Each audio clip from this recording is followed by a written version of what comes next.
Okay, let me pause you really quick. Yeah. Okay, so I agree with that stance on a basic general level, which is, basically, I'm not going to put words in your mouth, but like right now, if we were to kind of like, let's say like tomorrow, they're just like, okay, Jewel, like we're going to undo all that stuff. Like that's bad, right? Because it's harmful towards the people who made the decision and just everything else has happened for the past week. Yeah. It's harmful, like just for a lot of different reasons. And like, I guess anything can happen. You can just ban one day and unban the next day. Right. Mm-hmm. So that looks really bad.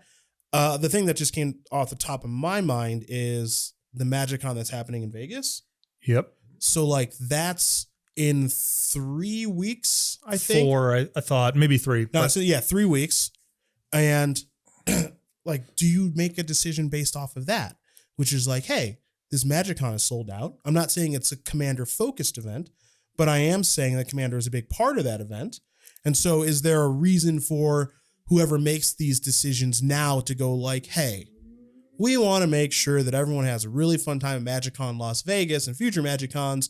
So we want to make this decision before MagicCon Las Vegas of these cards are legal, have fun at your games, because what could end up happening and this could end up happening either way things go. But as things currently stand, the conversations in MagicCon Vegas, the Rule Zero conversations, people just go like, yo, you guys cool if we just play with Jeweled Lotus and Mana Crypt? And people are like, yeah. Right. And then like, what does that look like? Versus obviously there's the other side of it where people just go like, let's say they unban them and now they're back on the table and people are like, remember that time these were banned and now they're not banned anymore? Like what's the best outcome in this instance? Which is why I agree with you. In general, you want to wait and not rush it. But like, does the MagicCon influence stuff? I think that it would be, again, I'm trying to put myself in Aaron's shoes. Yeah. And I can say that he and I are necessarily in lockstep about everything. And he has a lot more information that I don't. So like all those caveats, right? Yep. I would kind of say, look, the difference between doing this now and doing this in November is kind of whatever. The big thing is that we've gotten rid of the rules committee and we've announced that we're going to be looking into things. So that should settle down the chaos for a little while. Yeah. Can we have the focus of people's attention be this gigantic convention we're holding and all the things surrounding that, and not another decision that we made, that et cetera, et cetera? My instinct would be to wait until after Vegas. Just, again, let's not have social media be a tire fire for a little bit, generate some goodwill with the MagicCon, and then it also when we do come with an announcement, it'll look like we were thoughtful about it because we waited a month or whatever. We weren't super reactionary.